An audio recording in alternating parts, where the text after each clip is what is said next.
today we got the beast here, the Atari 5200. One of the biggest consoles I've ever seen.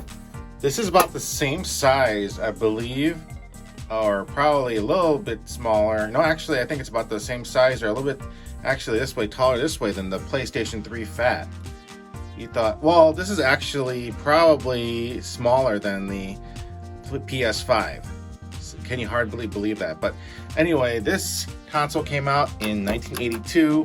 This version came out in 1983. This because this is a 2-port version, and the version that came out with a 4-port version, a 4-player version, and then there was backlash the way it hooked up because this is to the traditional RF, but you'll have to hook it up with a separate box. This one you can just hook up the 2-port version, but the 4-port version you have to hook it up to a special box where it's also where you put your power, like a power cable. So kind of people are like, you know, could burn down your place or fire hazard. But again, this is the 2-port version. I'll just show you, like, you can open this up, the drawer here, for store your controllers. This one comes off, actually, right here.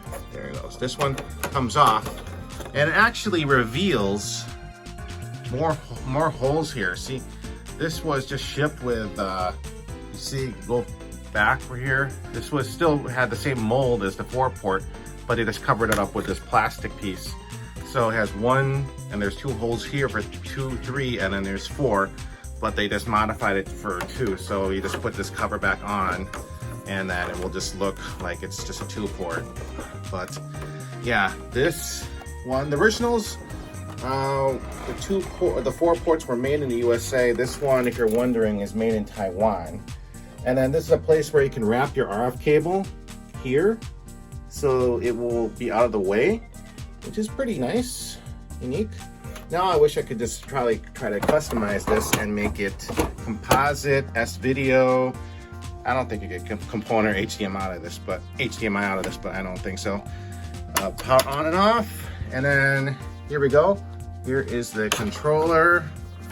The reset is not on the console, it's in the controller. You see right there, start, pause, reset. One of the first consoles that has a reset on the controller, and then this is where the action buttons are, and it has a keypad because you put overlays on top of this thing, and then the infamous controller stuff. But yeah, let's just see. It says Atari here. Let's just see this thing in action, shall we? And these are how the games look like. Let's just put the volume down on this TV first. But this is how the games look like. This is Defender, and it has a spot back here for the overlay. And down here it's protected because you got a in here the cartridge slot. You see those tabs. Those tabs push down and it exposes the circuit board, but it's protected from dust and stuff. And this is a fairly big, wide cartridge. So let's just take a look here at Defender. Put it in, and you see that illuminated light there. And then here is Defender 1982. And let's put the volume up. So this game came with the system I got, Defender, and let's try pressing start here. See, 1 player, 1 easy, so you just dial here 1 easy, 2 normal, 3 hard. If you want to just do a game demo, let's just do that right now because I can't really. Okay, and then let's press start. So let's just do a demo. So you can tell this one game looks a little bit better than the 2600 version, and it has better sound than the 2600 version because this has the Polky sound chip instead of the one on the 2600. To me, the sound is better on the 5200 than even the 7800, because the 7800, in order to make it backwards compatible, they had to not put the Polky chip in. And it has the same sound as the 2600, which is unfortunate.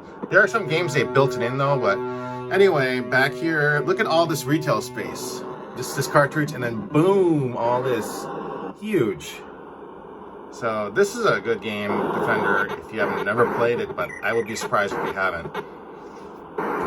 But yeah, So the sound is good, the graphics are good, the controller is fine. I'm not like, I mean, it's prone to break, but so yeah, 5200, there we go. And then let's look at another game here. Pac-Man, which is much better looking on the 5200 than the 2600 version. So let's turn this off. Just take it out, is back here, there's a pull tab right here, which is nice. And then put Pac-Man in, and then let's turn it on. See, first time I never had to really, clean the cartridge slot for this. It starts up always the first time, most of the time, like over 90% of the time. So again, you have to go in your controller here, 2-player game, you press 2 here. Difficulty, you can just change. I'm just gonna start playing the game here. See, much better looking than the, see, I'm going left, up. There we go.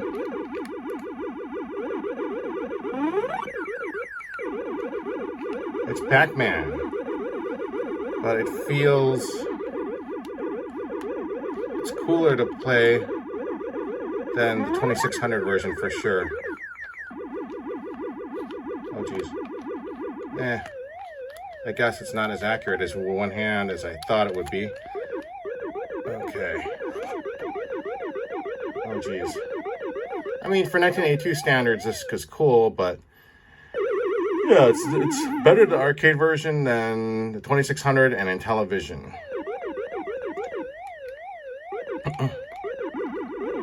Now there's also Miss Pac-Man. I don't have that. I'd like to get the multi-cart for this thing, but I feel like you could just get an Atari 8-bit computer or the Atari XEGS or Atari XE. It'd be cheaper to get all the games in one system.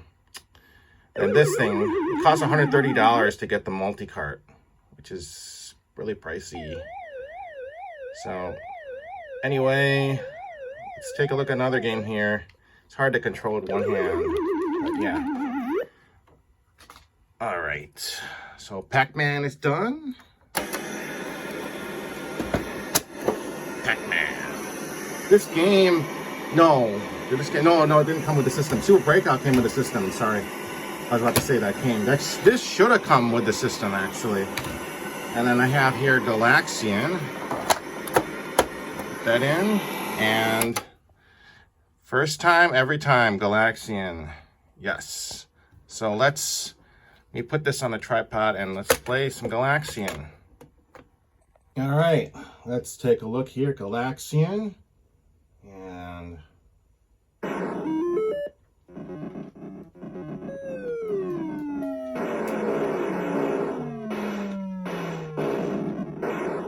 so Galaxian, you gotta press these buttons here. They're kind of stiff though.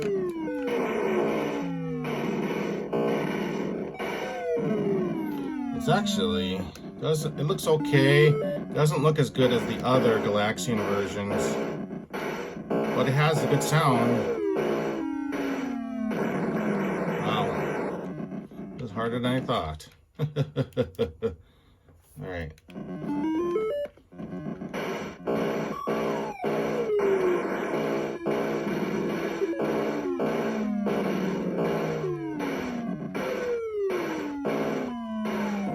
One thing I don't like about this control is the stiff buttons here when you're pressing. It's just really stiff, even if they're made of rubber.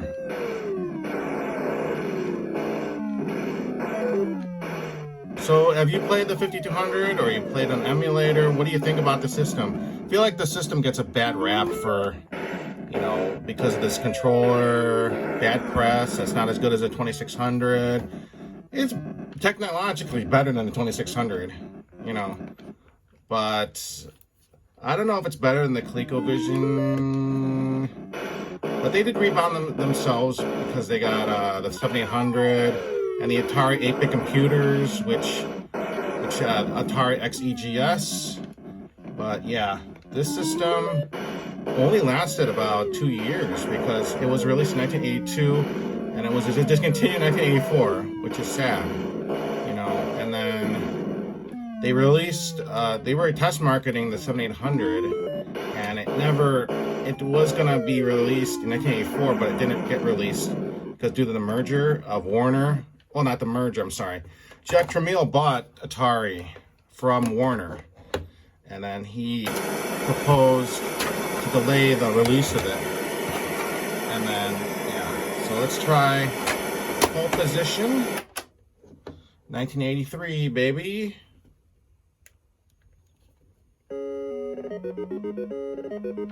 Woo.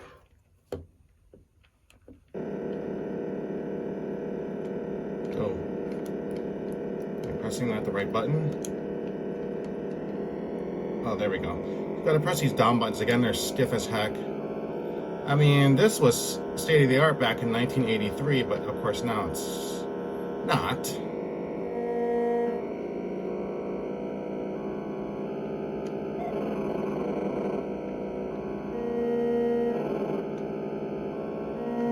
I played the 2600 version of this with my uncle. That's where I got first exposed to video games, but he never had the 5200. Just had the 2600. Like a lot of other people, they didn't want to upgrade this to the 5200, but it did sell 1 million units. So go, go, go, go, go, go.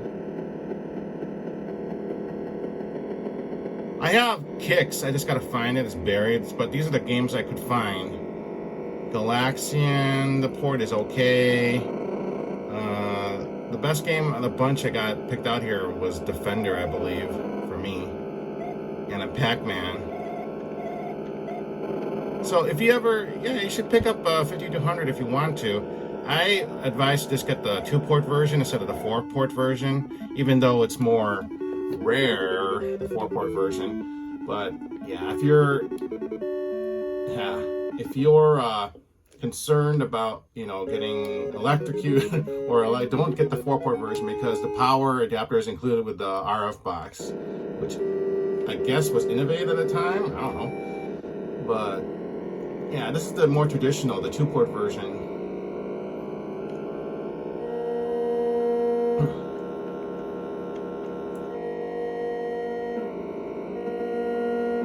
It is more comfy to hold, except the stupid buttons on the bottom there versus the 2600.